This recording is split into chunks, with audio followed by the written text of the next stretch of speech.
ಗುರುವಾರ ಪಾವಗಡ ಪಟ್ಟಣದ ತುಮಕೂರು ರಸ್ತೆಯ ಮಾರ್ಗದಲ್ಲಿರುವ SSK ಕಾಲೇಜಿನ ಆವರಣದಲ್ಲಿ ಶನಿಮಹಾತ್ಮ ದೇವಸ್ಥಾನಕ್ಕೆ ಆಗಮಿಸುವ ಭಕ್ತಾದಿಗಳಿಗೆ ಹೆಚ್ಚುವರಿ ಪ್ರಸಾದ ವಿತರಣೆ ಹಾಗೂ ಶನಿಮಹಾತ್ಮ ವಿದ್ಯಾ ಮತ್ತು ಔದಾರ್ಯ ದತ್ತಿಯ ವಿದ್ಯಾರ್ಥಿಗಳಿಗೆ ಮಧ್ಯಾಹ್ನದ ಲಘು ಉಪಹಾರ ವಿತರಣೆ ಹಾಗೂ ಶುದ್ಧ ಕುಡಿಯುವ ನೀರಿನ ಘಟಕವನ್ನು ಮಾಜಿ ಸಚಿವರಾದ ವೆಂಕಟರಮಣಪ್ಪ ಮತ್ತು ಕಣಿವೇನಹಳ್ಳಿ ಗೇಟ್ ಬಳಿ ಇರುವ ಸ್ವಾಮಿ ಸರ್ವಧರ್ಮ ಶರಣಾಲಯ ಟ್ರಸ್ಟ್ನ ಪೀಠಾಧ್ಯಕ್ಷರಾದ ಶ್ರೀ ಸ್ವಾಮಿ ಸ್ವರೂಪಾನಂದೇಂದ್ರ ಸರಸ್ವತಿಗಳು ಮತ್ತು SSK ಸಂಘದ ಅಧ್ಯಕ್ಷರಾದ CN ಆನಂದರಾವ್, ಮಾಜಿ ಅಧ್ಯಕ್ಷರಾದಂಥ KV ಶ್ರೀನಿವಾಸ್ ಅವರು ಮತ್ತು ಜಮೀನು ದಾನಿಗಳಾದ ಡಾಕ್ಟರ್ ಶಾಂತಿ P ನಾರಾಯಣಪ್ಪ ಅವರು ಲೋಕಾರ್ಪಣೆಗೊಳಿಸಿದ್ದಾರೆ.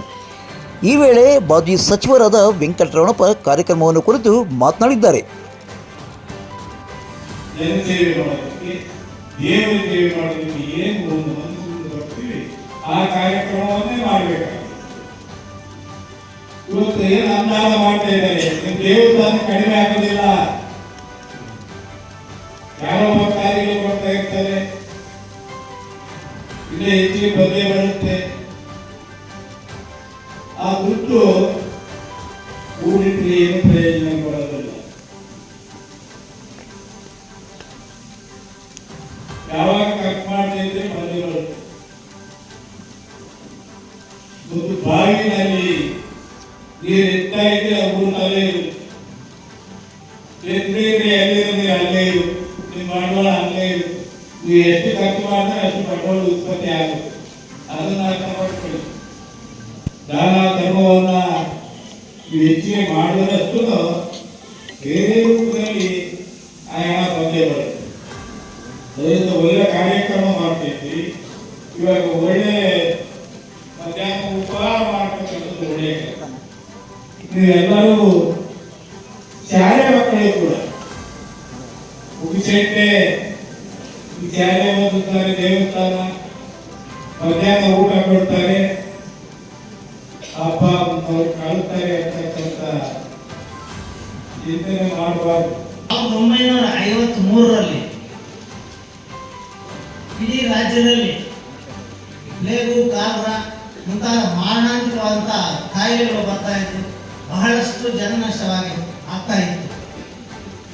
ಆಗ ಈ ಪಾವಗಡದಲ್ಲಿ ಶನಿಮಹಾತ್ಮ ದೇವಸ್ಥಾನವನ್ನು ಸ್ಥಾಪನೆ ಮಾಡಬೇಕು ಅಂತ ಊರಿನಲ್ಲಿರ್ತಕ್ಕಂಥ ಕೆಲವು ಹಿರಿಯರೆಲ್ಲರೂ ಸೇರಿ ಒಂದು ಸಂಘವನ್ನು ಸ್ಥಾಪನೆ ಮಾಡಬೇಕು. ಆ ಸಂಘದ ಮುಖಾಂತರ ಶನಿಮಹಾತ್ಮ ದೇವಸ್ಥಾನವನ್ನು ಕಟ್ಟಬೇಕು ನಾವು ಅಂತ ಹೇಳಿ 1953ರಲ್ಲಿ ಪಾವಗಡದಲ್ಲೇ ವಾಸಿಸಿರ್ತಕ್ಕಂಥ ಮೊದಲನೇ ತರಗತಿಯ ಕಾಂಟ್ರಾಕ್ಟರ್ ಆದಂಥ GH ವೆಂಕಟಸುಬ್ಬಯ್ಯ ಶೆಟ್ಟರು ಆವತ್ತಿನ ದಿವಸ ಮೊದಲನೇ ಸಾಗಿ SSK ಸಂಘ ಅಂತ ಸ್ಥಾಪನೆ ಮಾಡಿ ಅದರ ಅಧ್ಯಕ್ಷರಾಗಿ ಕಾರ್ಯನಿರ್ವಹಿಸ್ತಾ ಇದ್ದಾರೆ. ಹಾಗೆ ಆ ಸಂಘದ ಕಾರ್ಯದರ್ಶಿಗಳಾಗಿ ಕಟ್ಟ ಕೃಷ್ಣಯ್ಯ ಶೆಟ್ಟರು ಕಾರ್ಯನಿರ್ವಹಿಸಿದ್ದಾರೆ. ಆಮೇಲೆ ಅದರ ನಿರ್ದೇಶಕರಾಗಿ ನರಸಿಂಗರಾವ್ ಅವರು, ರಾಜಗೋಪಾಲ್ ಶೆಟ್ಟರು, ವಿಶ್ವನಾಥ್ ಶೆಟ್ಟಿ, GS ಧರ್ಮಪಾಲ್ ಅವರಿಗೆ ತುಂಬಾ ಆಸೆ ಇತ್ತು ಇದ್ರ ಬಗ್ಗೆ. ಸುಮಾರು 5 ವರ್ಷದ ಕೆಳಗಡೆ ಅವ್ರು ಹೇಳಿದ್ರು ನಮ್ಮ ವಿದ್ಯಾರ್ಥಿಗಳಿಗೆ ಒಂದು ಮಧ್ಯಾಹ್ನದ ಉಪಹಾರ ಕೊಡಬೇಕು ಅಂತ. ಅವರು ಕ್ಯಾಂಟೀನ್ ಶುರು ಮಾಡೋಣ ಅಂದ್ರೆ ಬೇಡ ಅಂದಿದ್ರು ಅವರು. ಆ ಒಂದು ಯೋಜನೆ ಇವತ್ತು ನಮ್ಮೆಲ್ಲರ ಮತ್ತೆ ನಮ್ಮ ಸಂಘದ ಎಲ್ಲ ನಿರ್ದೇಶಕರ ಸಹಕಾರದಿಂದ ಇವತ್ತು ಪ್ರಾರಂಭ ಆಗಿದೆ. ಇದು ಶಾಶ್ವತವಾಗಿ ನಿಲ್ಲಬೇಕು ಅಂತಂದ್ರೆ ಇದಕ್ಕೂ ನಾವು ಒಂದು ಕಾರ್ಪಸ್ ಫಂಡ್ನ ಕ್ರಿಯೇಟ್ ಮಾಡಬೇಕು ಅಂತ ನಮ್ಮಲ್ಲಿ ಒಂದು ಆಸೆ ಇದೆ. ಜೊತೆಗೆ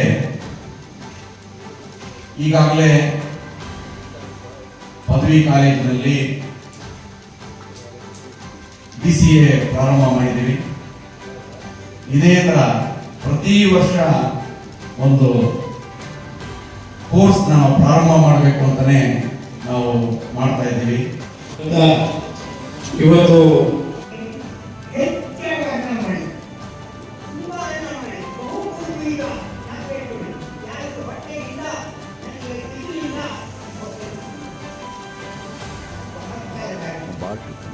ಹೀಗೆ ಈಗ ನಮ್ಮ ಸಂಸ್ಕೃತಿಯ ಜೊತೆಗೆ ಈ ಮಂತ್ರಗಳ ಇದ್ರ ಬಗ್ಗೆ ಹೋಗಿ ಬೆಳಗ್ಗೆ ಜ್ಯೋತಿ ಬೆಳಕು ಅಂದರೆ ಜ್ಯೋತಿ ಅಂದರೆ ಎಲ್ಲ ಬರ್ತಾ ಹೋಗುತ್ತೆ. ಆ ಜ್ಯೋತಿ ಬೆಳಗೋದು ಯಾಕೆ? ಒಳಗಡೆ ಇರ್ತಕ್ಕಂಥ ಅಕ್ಕಿ ಒಳಗಡೆ ಇರ್ತಕ್ಕಂಥ ಆ ಪ್ರತಿಭೆ ಹೊರಬರಲಿ ಅಂತ ಜ್ಯೋತಿ ಬೆಳಕು. ಇದಕ್ಕೆ ಇಲ್ಲ ನಿಮಗೆ ಸಾಧಾರಣವಾಗಿ ಜ್ಯೋತಿ ಬೆಳಕು ಎಲ್ಲರೂ ಹೇಳ್ತೀವಿ ಅಂತ ಅದು ಹೇಳಿ. ಕಾರ್ಯಕ್ರಮದಲ್ಲಿ ಎಸ್ಎಸ್ಕೆ ಸಂಘದ ಉಪಾಧ್ಯಕ್ಷರಾದ ಜಿ ಅನಿಲ್ ಕುಮಾರ್, ಕಾರ್ಯದರ್ಶಿ ಪಿ.ವಿ. ಸುಬ್ಬನರಸಿಂಹ, ಖಜಾಂಚಿ ವೈ.ಆರ್. ಮೋಹನ್ ಕುಮಾರ್, ನಿರ್ದೇಶಕರಾದ K V. Srinivas, H K. Nagaraju, M U. Sriramagupta, M S. Vishwanath, M S. Raghunandan, N R. Ashwath Kumar, J C. Anil Kumar, Venkataramanappa, P K. Vijay Kumar, N. Suresh Babu ಮತ್ತು ಕಾಲೇಜಿನ ಪ್ರಾಂಶುಪಾಲರಾದ ಮನೋಜ್ ಕುಮಾರ್, ವಿನಯ್ ಕುಮಾರ್, ರೈತ ಸಂಘದ ಅಧ್ಯಕ್ಷರಂತ ನಾಗಭೂಷಣ್ ರೆಡ್ಡಿ ಮತ್ತು ಕಾಲೇಜಿನ ಉಪನ್ಯಾಸಕ ಸಿಬ್ಬಂದಿ ಮತ್ತು ಎಸ್ಎಸ್ಕೆ ಸಿಬ್ಬಂದಿ ಹಾಗೂ ಕಾಲೇಜಿನ ವಿದ್ಯಾರ್ಥಿನಿಯರು ಹಾಜರಿದ್ದರು. ಜೊತೆಗೆ ಎಸ್ಎಸ್ಕೆ ನಿರ್ವಹಣಾಧಿಕಾರಿಯಾದಂಥ ಮಂಗಳೂರ ಮಂಜುನಾಥ್ ಅವರ ಈ ಕಾರ್ಯಕ್ರಮದಲ್ಲಿ ಹಾಜರಿದ್ದರು. ಇಲ್ಲಿಗೆ ಇದರ ಸಂಚಿಕೆ ಮುಕ್ತವಾಯಿತು. ನಾಳಿನ ಮುಂದಿನ ಸಂಚಿಕೆಯೊಂದಿಗೆ ನಾನು ನಿಮ್ಮ ಸತ್ಯ ಲೋಕೇಶ್, ಸಂಪಾದಕರು ಪಾವಗಡ ಪವರ್ ನ್ಯೂಸ್.